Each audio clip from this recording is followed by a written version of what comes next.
Good evening, everybody. Hello and welcome to another Wednesday night Bible study here at Faith Baptist Church in our Facebook Live and YouTube Live. So glad to have everybody this evening. Good evening, Sylvia. Good to see you this evening. Good evening, Amanda. Staring right at you, as a matter of fact. And good evening, Ryan. Good to see you guys this evening. Good to hear from you. Hope you're all having a fantastic day. My lighting is atrocious. Try not to pay attention to it. I know I will be. So we are tonight in 1 Samuel chapter 8. So I think the last time we did a study was in chapter 5. And we were talking about how Israel had lost the Ark of the Covenant. It was in enemy territory and everything that had happened with the Philistines with the Ark of the Covenant. The next chapter after that is the Philistines. Hello, Mom. Good to see you and your name popping up as well. Thank you so much, Summer, for Samir. Thank you so much, Summer, for the like on the stream. I appreciate that. Also to Sylvia and Amanda. Make sure I'm not missing anybody. Yeah, for liking the stream as well. Thank you, guys. Good evening, Christy. Good to see you as well.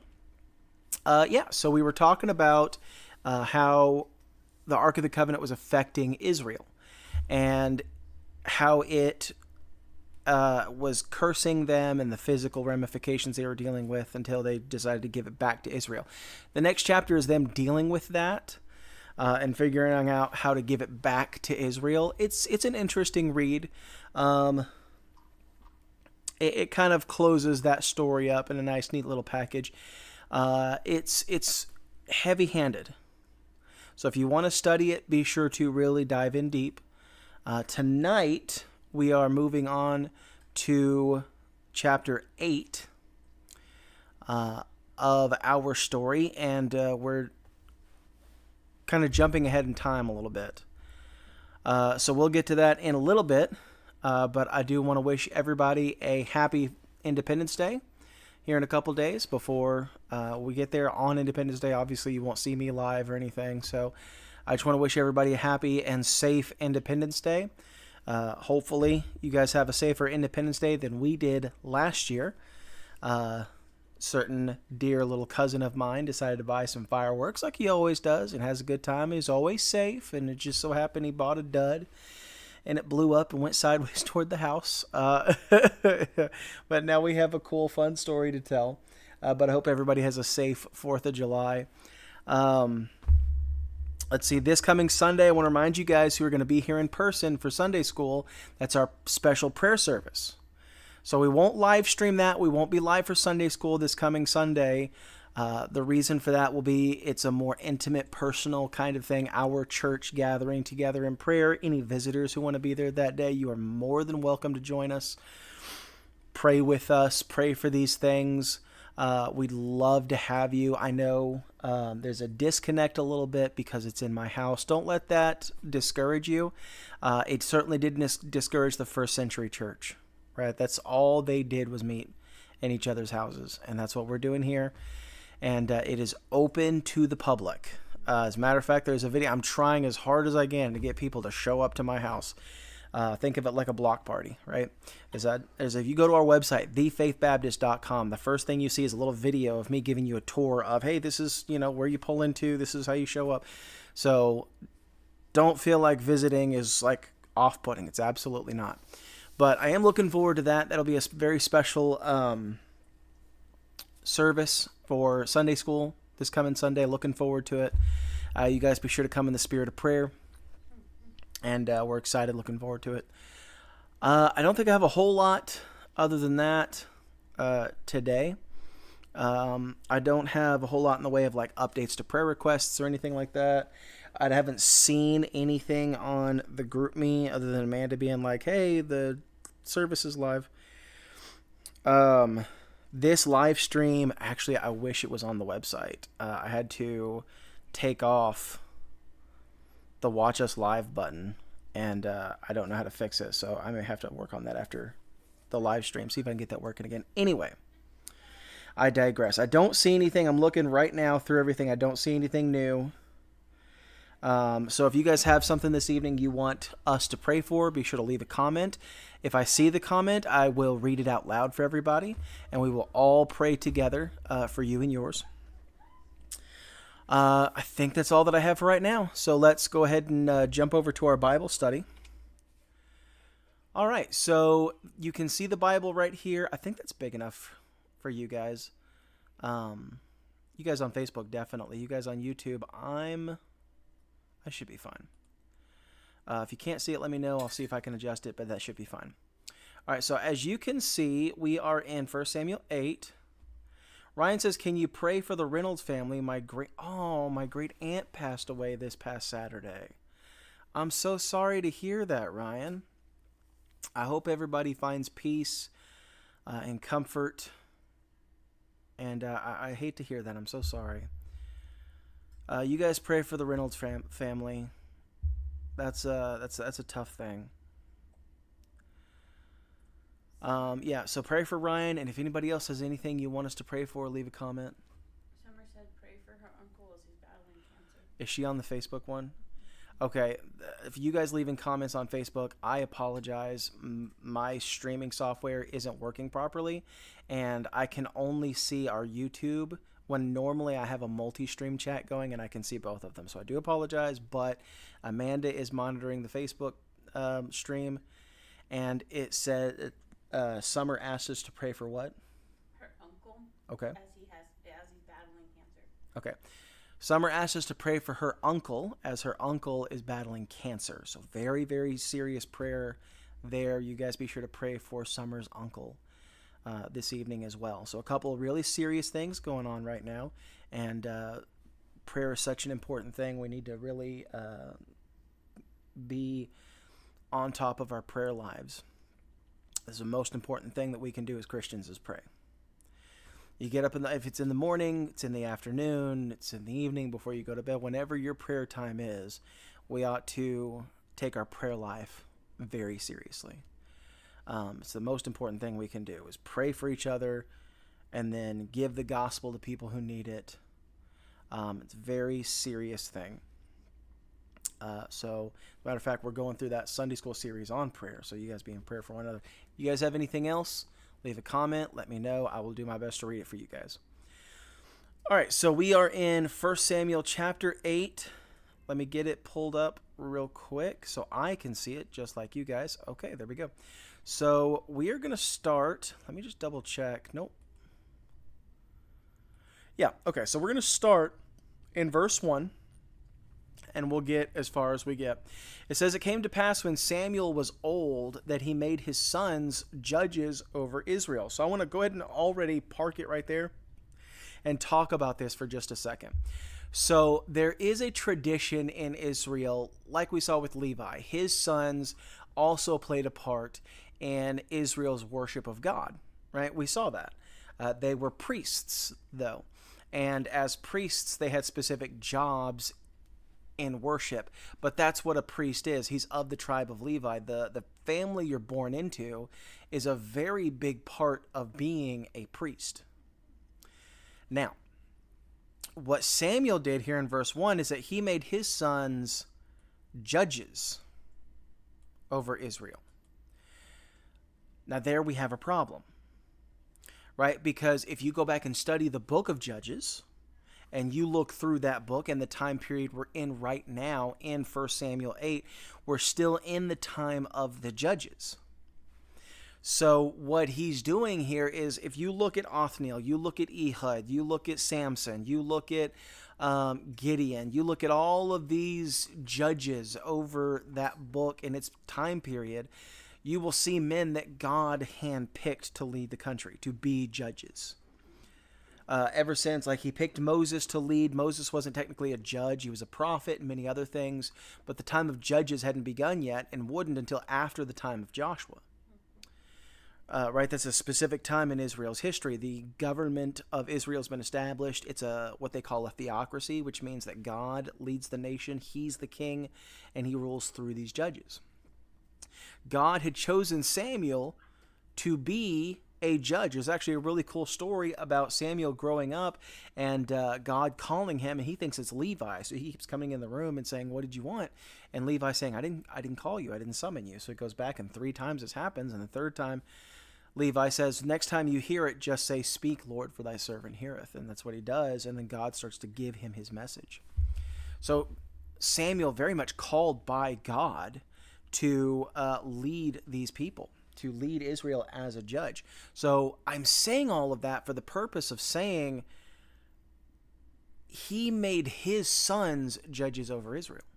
That's a problem, because that's not how judges are appointed. God appoints judges, not people.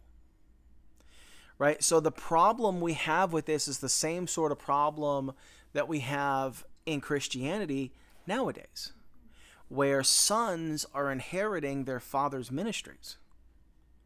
This is not the office of a priest. Being a pastor or preacher is not something that is inherited from father to son. It is something that God calls you to. There is a special calling for whatever it is that God has you to do.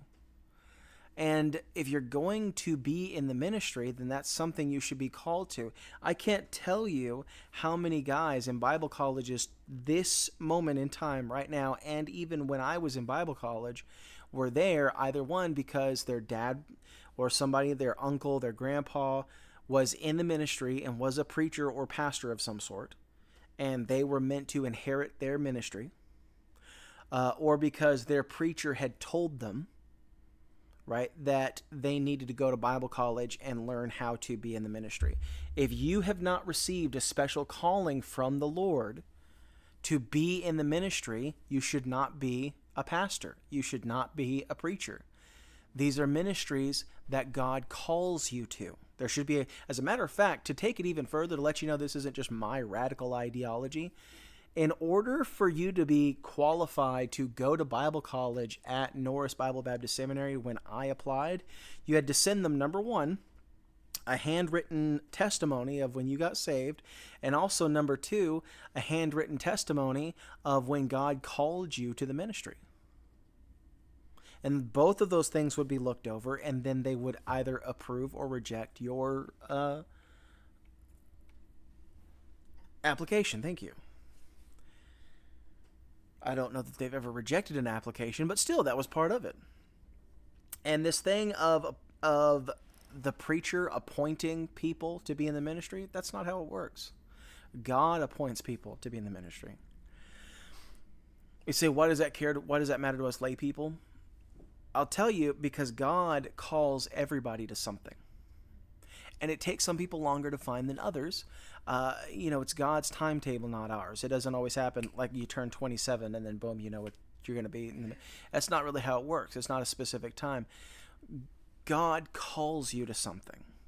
It's something you learn to be passionate about. It's something that you can dedicate your life to. It's not always something having to do with the church or the Bible or anything spiritual like that.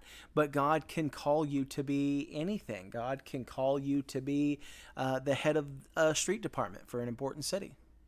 God can call you to work the accounting department in an important business. God can call you to work in a toxicology lab. God can call you to do anything. God can call you to be the manager of a store or business of some kind. God can call you to those things as well. And I'm telling you right now, if God has called you to something like that, you should put your 100% into it. You're going to be passionate about it. If you're doing a job right now that's not something God has called you to, but it gets the bills paid, you groan on Mondays, but it's just a thing. I'm telling you right now, hang in there, hang on to that, and look for whatever it is that God's called you to. Keep waiting for God to give you that, because when He does, it will ignite your passions in life. Being able to get up and preach and teach a lesson like this for me every week it creates a passion for me. It gives a fire inside of me, because this is what God has me doing. Whatever it is that God has you doing, that's going to give you a passion in life. And what should have happened with the sons of Samuel is they should have found what God had for them instead of what dad had for them. So be careful about that in your own lives. It says in verse 2, the name of his firstborn was Joel, and the name of the second was Abiah, and they were judges in Beersheba. And his sons walked not in his ways. So again, this is what we see when we see dad trying to hand over the family business when the family business is something spiritual of nature like this. Tries to hand it over to the kids, and the kids want to change things. And any other business, that might be a good thing. You know, dad hands the business over to the next generation, and the next generation has some ideas to change things up and bring some new technology or some new lifeblood into the business. That's not always a bad thing. But when we're talking about the work of God, God has already said how he wants things to be run, how he wants things to work. I want them made out of this material. I want them to be this size. I want them to be on this side of the room. God has established all that. Go back and study the tabernacle and the temple. God gave very specific instructions. There's no room to say, well, I think it would look better on this side of the room. God said, no, I want that table. I want it overlaid with gold. I want it to be these dimensions, and I want it on that side of the room.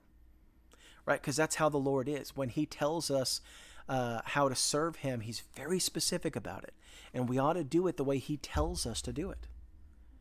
When we start trying to mix things up and change things and make them more business successful, we're changing the way that God wanted us to do it. And you can see how that God walks away from Israel when they start doing that. And then things fall apart for Israel. And you don't want that in your own life. Right? So he hands it over to the kids, and the kids start changing things because they walked not in his ways. They turned aside after lucre. Lucre is money. So they turned aside after money, took bribes, and perverted judgment. So in other words, they would, on the side, like some corrupt judges have done in the past, even here in America, where if they're bribed enough money, they will make sure that the judgment is on the side of the person that paid them. And that's corrupt, and here in America it's illegal, and it was illegal in Bible times as well. They weren't supposed to be doing this.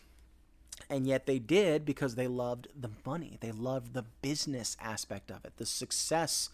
They loved to go over the accounts and see how well the church was doing financially, which is not a bad thing. I feel good when our church is doing good financially, but that's not the only kind of growth and success that I care about.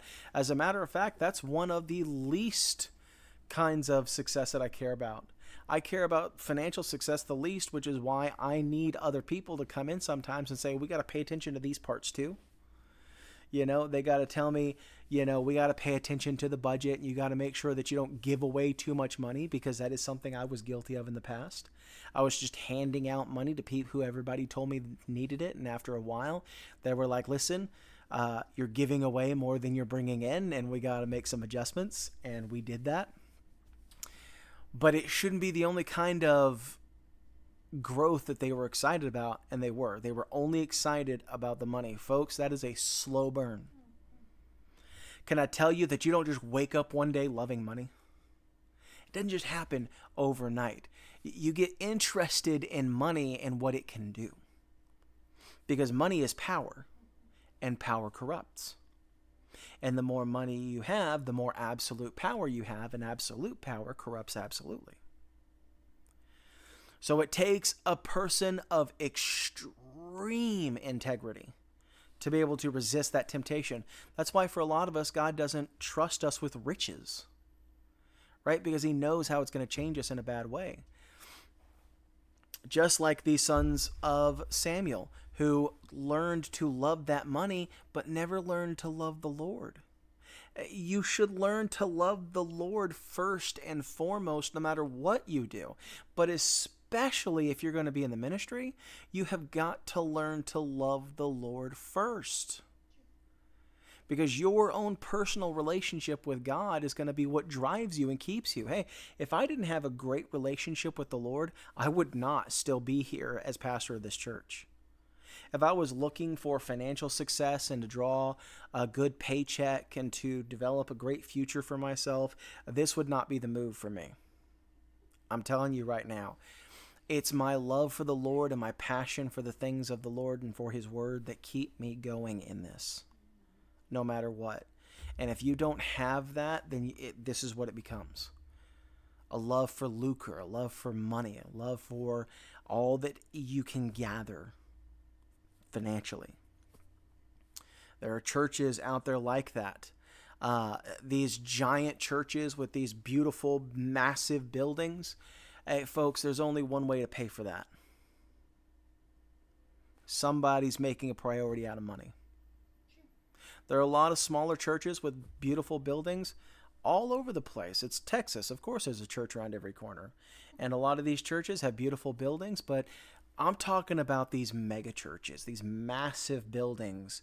They've got locations all over the country. You got to be careful about that kind of thing. Somebody somewhere is loving money more than they're loving the Lord. That's going to be an unpopular statement, and I understand that, but it's true. It might not be the pastor. It might not be the youth pastor. Somebody somewhere is putting money first. And it's not a great thing. That's not how church is supposed to work. That's what you get, perverted judgment. They took bribes. They learned to love the money first. And it's not just churches that can get that way. Christians get that way. And we learn to love the things that make us money more than the things that God told us, right? Got to be careful about that. Verse 4, the elders of Israel gathered themselves together and came to Samuel unto Ramah. Because remember, like I said, Levi's sons did the same thing. And Israel had gotten to a point where they said, look, we're tired of living like this. We want to change. That's what happens in America every once in a while. We start to recede from where we were economically or, socially. We start having issues that we want to see get better. They don't get better. So America says we need to change things up a little bit. And what we see in elections are a direct result of that. People saying we want something different. And I'm not going to get on that political bandwagon for red or blue, for donkeys or for elephants tonight or any other night for that matter. I'm telling you that what we see here in 2024, 2025 is the exact same thing that was happening in 1 Samuel 8. The people got together and said, we're tired of this and we want to change. So in verse 5, they said to him, behold, thou art old. Rude. Okay, that's rude. Hey, you're old now. Ow. And also, that's not a bad thing. With age comes perspective, right? And with perspective comes a certain ability to perceive the wisdom of God and his word in a way that you didn't before. So can you have that same wisdom as a young person? Absolutely you can. We see that in the Bible lots of times. As a matter of fact, in the book of Psalms, it says, out of the mouth of babes and sucklings hast thou ordained strength.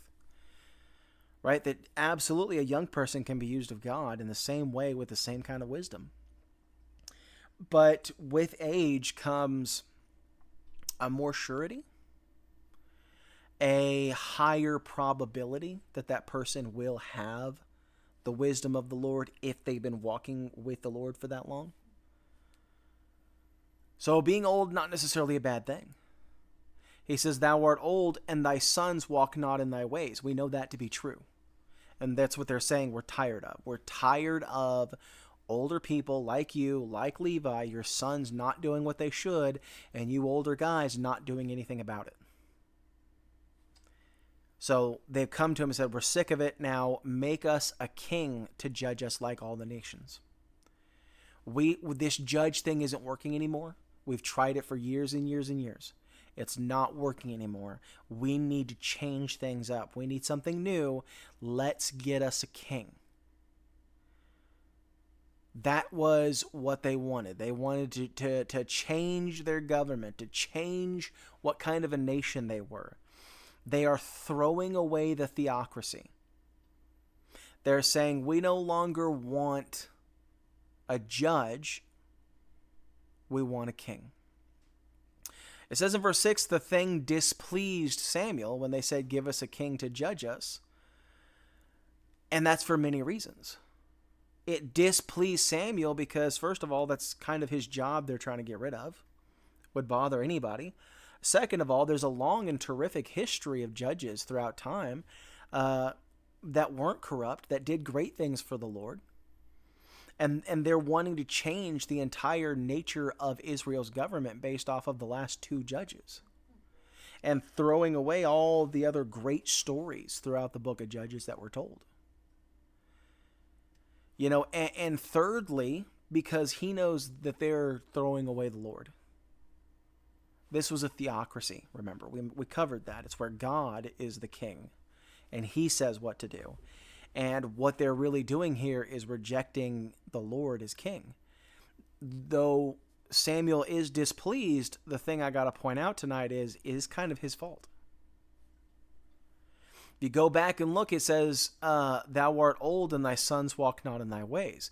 So what they're concerned with is that when Samuel passes away someday, the people who take leadership will not be those that worship God.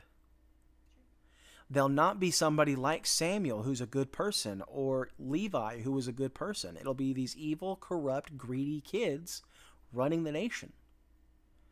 And that would be terrible for Israel. So they're worried about the future, and they want a king. Because if you're going to hand it down from father to son anyways, that's basically what a king is. Levi gave it to his kids, didn't work out. Samuel's now giving it to his kids, and this isn't working out either. We're seeing the same thing happening. And this is what it's going to be. Just go ahead and give us a king anyways.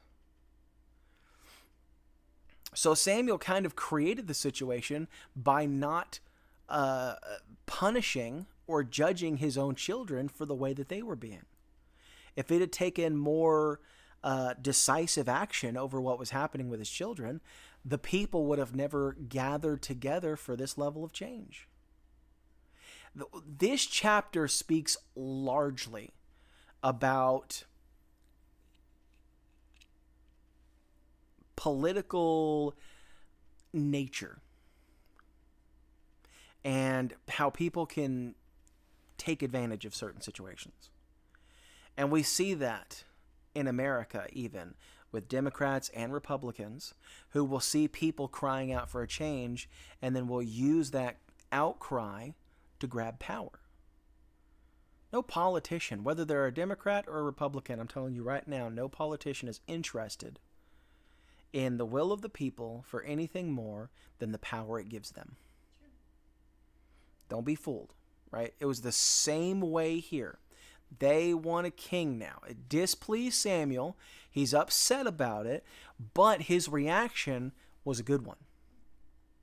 His response was to pray unto the Lord. You can see it right there in verse 6. He prayed unto the Lord. That's always a good response because Samuel was ready to say, no, absolutely, so long as I'm alive, we're never doing this. That was going to be his response. But he goes to the Lord, and the Lord gives him a much wiser way to deal with the situation. In verse 7, the Lord said to Samuel, hearken unto the voice of the people in all that they say unto thee. Now that I'm convinced in my head that is not what Samuel was going to say to these people. God here saying, just give them what they want. For they have not rejected thee. This is what I've been saying all along. For they have not rejected thee, but they have rejected me. That I should not reign over them. Right? So that's what he's saying. Really, Samuel, they're not rejecting you. They're not trying to get rid of you or your kids. They're getting rid of me. They're tired of the system that I set up for them. And now they want something new. And Jesus said something very similar in the New Testament. When he's preaching and he's speaking to his disciples and he's letting them know about the persecution that's going to come their way. And he says to them, before they hated you, they hated me. Right? He said, before they persecuted you, they first persecuted me. Jesus reminding us all that when we see people rejecting the ways of the Lord, when we see a generation of Christians coming up that are tired of worshiping God the way the Bible says God should be worshiped, they're not rejecting us. And that's the thing we got to remember. They're rejecting the Lord.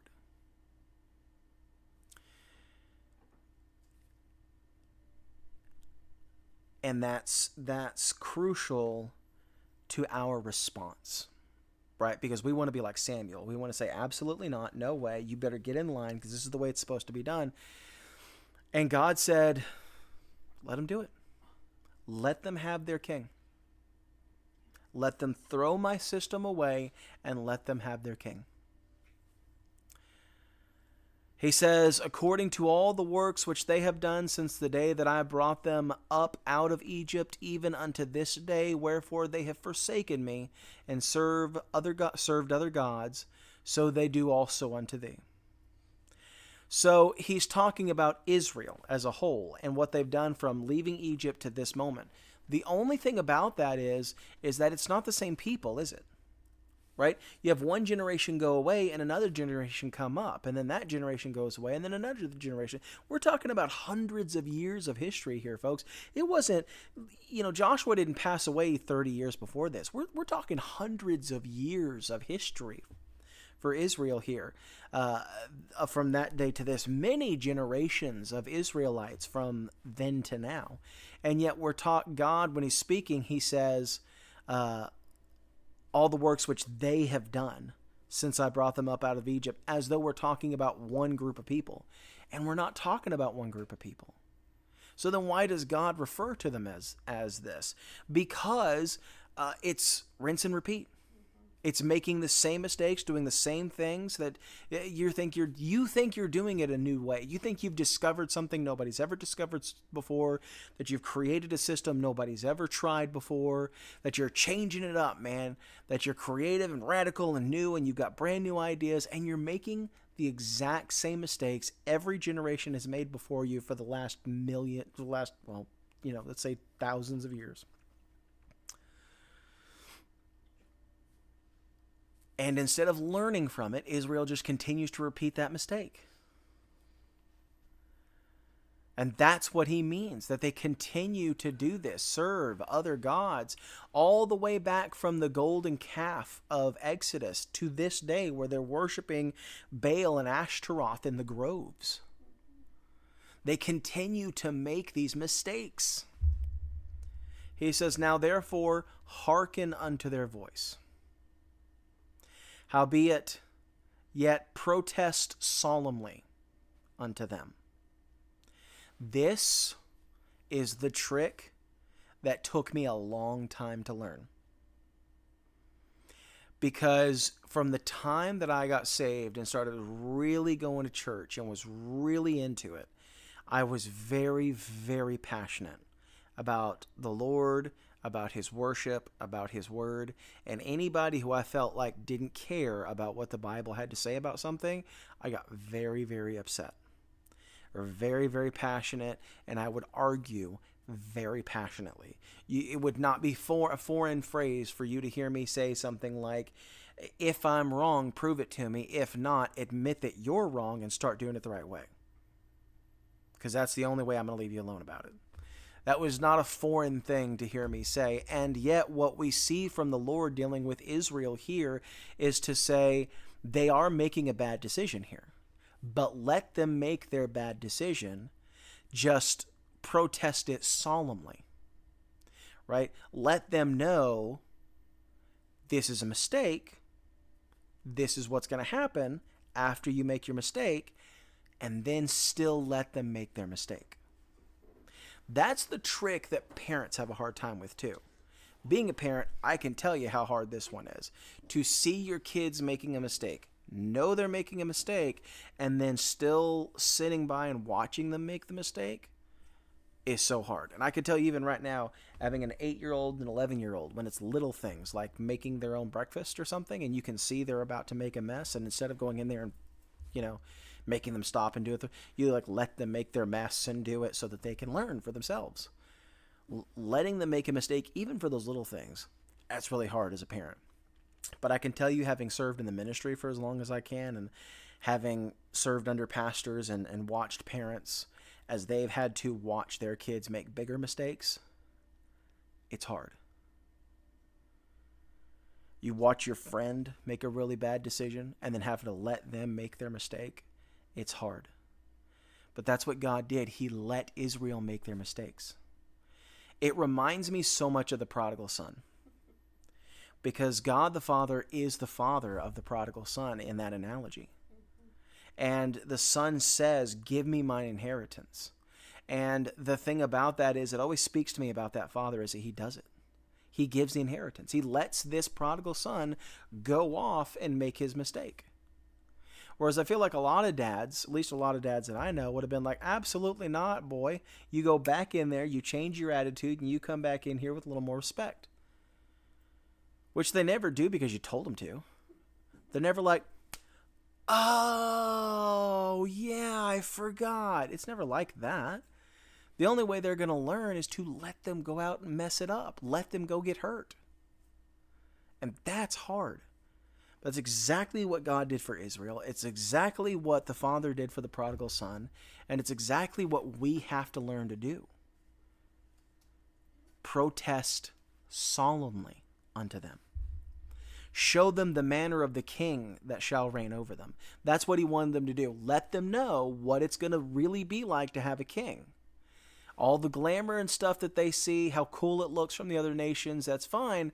But here's how it's really going to be. Let them know, protest solemnly, but then let them make their mistake. And that's exactly what he does in verse 10. Samuel told all the words of the Lord unto the people that asked of him a king. He said, this will be the manner of the king that shall reign over you. He will take your sons. This is what the king is going to do. He will take your sons. He will appoint them for himself, for his chariots, to be his horsemen, and some shall run before his chariots. He's going to take your kids, your boys, that you thought and dreamed of the future so much for them, and he's going to turn them into men that run ahead of the chariots to make sure that the road stays clear for them. He'll appoint him captains over thousands and captains over 50s, and will set them to ear his ground, and to reap his harvest, and to make his instruments of war, and his instruments, and his instruments of his chariots. He will take your sons, and he will make them what he wants them to be, and you will have no say over the matter. And it doesn't matter if you don't want it, or if you disagree, or you hate it, or if they don't want it, or if they disagree, or if they hate it. This is what's going to happen because the king said so. This is what you're asking for. He said he will take your daughters to be confectionaries, and to be cooks, and to be bakers. He'll take your daughters and he'll put them in his palace, and they'll cook for him, and they'll make cakes for him, and they'll make dinners for him, and they'll be bakers for him. And he'll take your fields, he'll take your vineyards, he'll take your olive yards, even the best of them, and give them to his servants. He'll take your land away from you and give it to his servants that he decides that he wants to have it. He'll take the 10th of your seed and of your vineyards and give to his officers and to his servants. That's called taxes.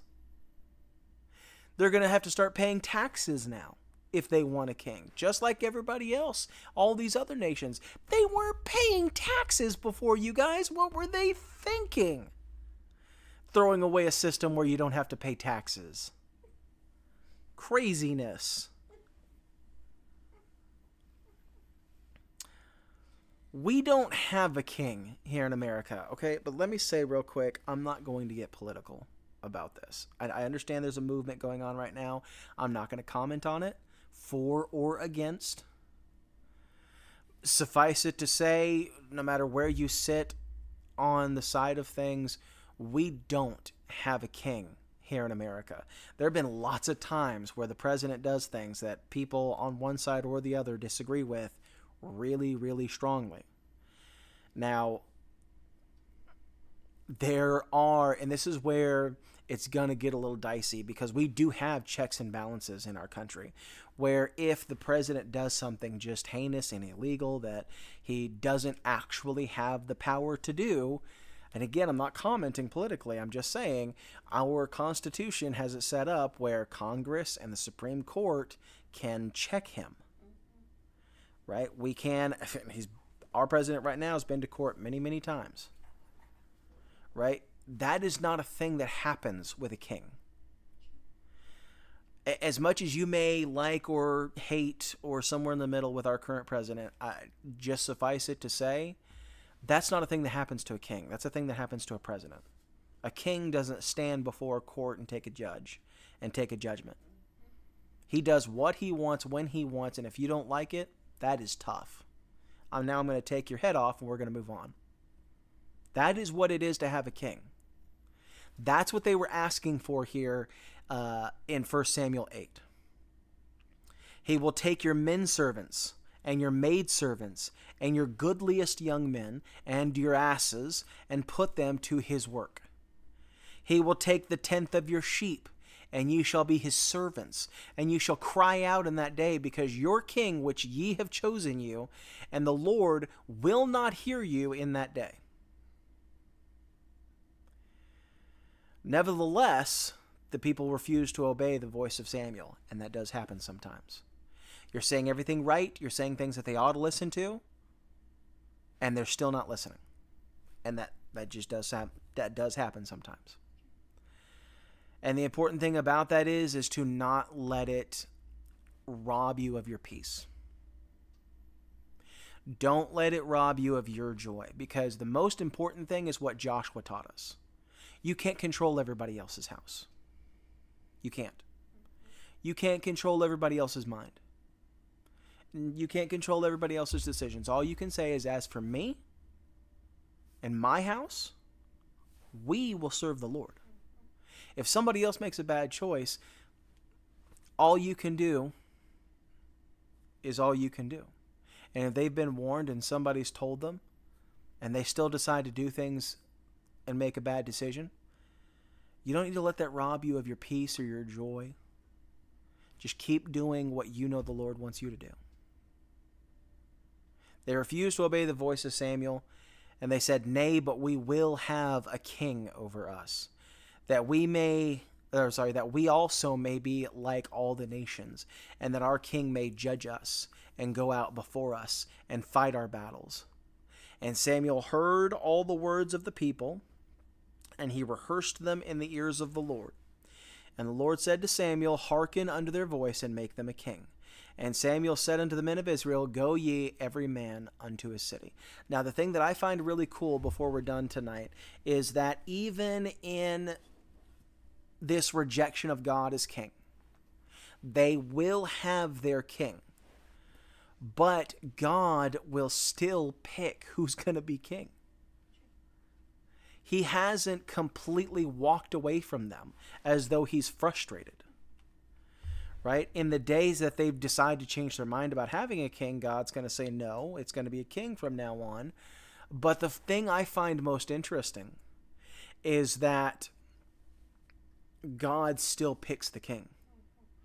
And we're going to see as we go forward how even this rejection of the theocracy and taking this monarchy, this kingship, if you will still one day in our future lead to Jesus being king. But not just of Israel, from Jerusalem, for the whole world. And it all comes from this rejection, that God is able to take this and with time change it into something wonderful. And I want to remind you guys of that right now, because there are times where there's too much month left at the end of the money. There's, problems pop up you don't know what to do about. Everybody's sad, or everybody's scared, and everybody's upset, and nobody knows what to do. And I can tell you that what God is best at is taking a little bit of time, taking your problem, and then blending them together in such a way where the result comes out with something amazing. you were better off than you were before the problem. If you just give him enough time. Right? He's done that so many times throughout Scripture. Even this thing of being rejected by Israel, he takes it and he brings a king unlike any other out of it. Where Jesus will rule and reign over all this world as a leader that we don't even deserve. That is so good and so perfect and so great that he will have the perfect millennial kingdom from then and beyond. And I just love thinking about how all of that comes out as a result of something negative, even like this. It's encouraging to me. And I hope it's encouraging to you. I hope you've enjoyed the lesson this evening. You guys do be in prayer for one another. We did mention a couple things. Be in prayer for the Reynolds family. Be in prayer for Summer Robinson's uncle as he's going through this cancer. I don't see anything else. Is there anything else on the Facebook? Okay. So you guys be in prayer for one another. Have a fantastic 4th of July. We will see you on Sunday morning, not for Sunday school, but for the morning service. And until then, guys.